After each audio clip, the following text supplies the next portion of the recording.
Ron DeSantis announces his candidacy with billionaire Elon Musk, and his campaign chest will most undoubtedly get a boost as well. It's a critical issue, as megadonors are already throwing their support behind some of the GOP hopefuls in the race. Joining us now with more on this is NewsNation correspondent Evan Lambert. Hey, Evan.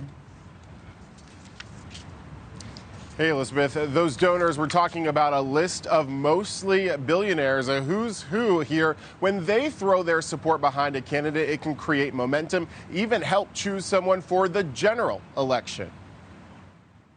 I'm running for president of the United States of America. As Republican Senator Tim Scott officially threw his hat into the ring for president Monday in North Charleston, he shouted out a key mentor. One of my mentors, Larry Ellison's with us today. Likely with an even more important checkbook.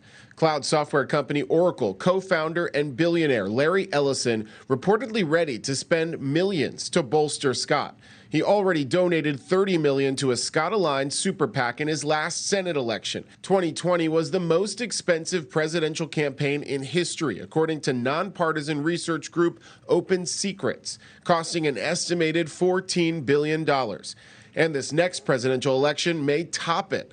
NewsNation taking a look at the declared or likely candidates to whom big money donors have promised support.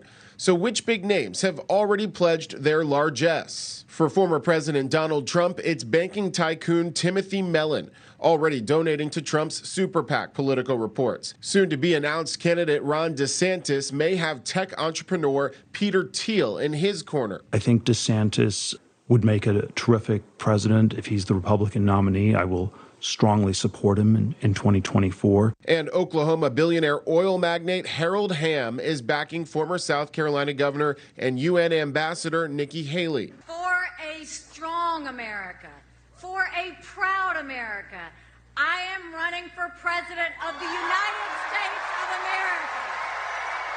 Possibly even more notable, some donors have already said who they won't be supporting. Taking a stand against Trump, longtime Republican donor and billionaire businessman Charles Koch of Koch Industries, and Ronald Lauder, heir to cosmetic company Estee Lauder. Pumping the brakes on support for Florida Governor Ron DeSantis, New York supermarket and property magnate John Katzimatidis. These sort of brand name megadonors are providing more and more of the money. Ian Vandewalker, who studies the influence of money in politics, says losing one or two megadonors doesn't mean someone won't have enough money to be a viable candidate, and notes the influence of big money is only growing. A lot of megadonors, represent a special interest. If they pick up the phone, that person that they helped get elected is going to answer it, and at least they're going to have their voice heard.